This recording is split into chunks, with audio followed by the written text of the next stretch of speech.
Hey guys, Mr. Kia, and this is a Note 5S. Sorry, Stylus.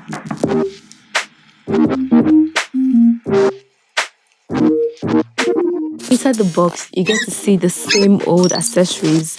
I mean, there's nothing new that you haven't seen before.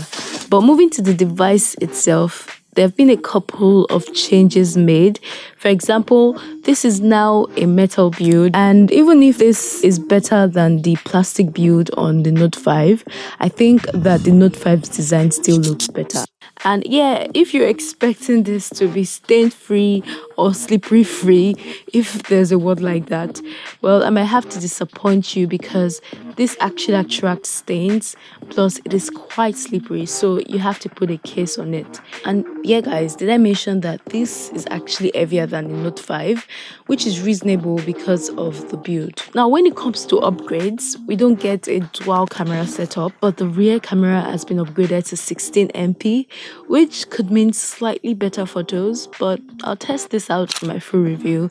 And yeah, beside that, you have the dual LED flash and a fingerprint sensor. Now all of this have been repositioned to the center of the device. Switching to the front, we get to see the same screen size and aspect ratio that we have on the Note 5. And yes, there's still thick bezels on the forehead, the sides, and the chin. And as far as the placements are concerned, well, the front camera is still 16MP. And based on my first impression, I think the images produced look slightly, overexposed, but away from that, Infinix has also included portrait modes to both the front and the back cameras. So moving to the sides, we have the volume rocker and power button. There's also a hybrid SIM card slot to the left side. And yeah, Infinix has placed all the major ports beneath the device. So you have an earphone jack and a micro USB port. Okay, Infinix, I get that you're trying to make this affordable and all, but honestly, we're tired of micro USB ports in 2018. Anyways, when I tried to charge the device, I discovered that it actually supports, fast charge, which is a welcome feature considering the fact that this has a large but downgraded battery. Now, beside the USB port is the X Pen port, and as far as the build goes, it feels pretty solid. Plus, there's a clicking mechanism when you need to pull out the pen. Now, the pen is one major feature that differentiates the Note 5 from the Note 5S. And based on my first impression, I noticed a couple of, Samsung-inspired feature. For example, you can now take notes when you pull out the X Pen, even when the device is switched off.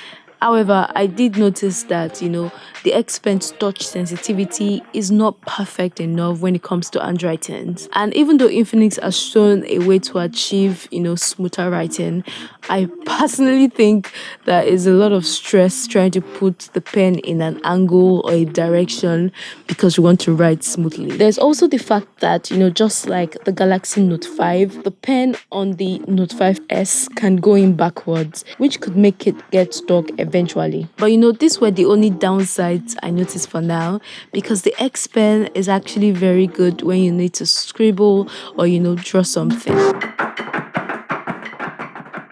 Now moving to what powers the Note 5S, and we get the stock Android experience. And of course, there were no bloatware applications noticed initially, but after connecting the device to the internet, I got a prompt to install a couple of applications from Infinix. Now, you can choose to ignore them just like I did. And yes, still on the OS, you don't have a gallery or a full-fledged files manager, so you might need to rely on the Google's Photos and Files Go applications, or just download a third-party application. And yeah guys, did I mention that I got a Google security update after connecting this to the internet? But moving away from all of that, the Infinix Note 5S has a MediaTek Helio P23 processor that is paired with 4 gigs of RAM. And we could expect this to run smoothly because of all of that, and because of the fact that this doesn't have, bloatware UI or settings. But I'll be testing this in my full review. And aside from the RAM upgrade, the storage has also been upgraded to 64 gigs. And yeah, the OS has taken up about 17%, but you still have enough storage storage to go round.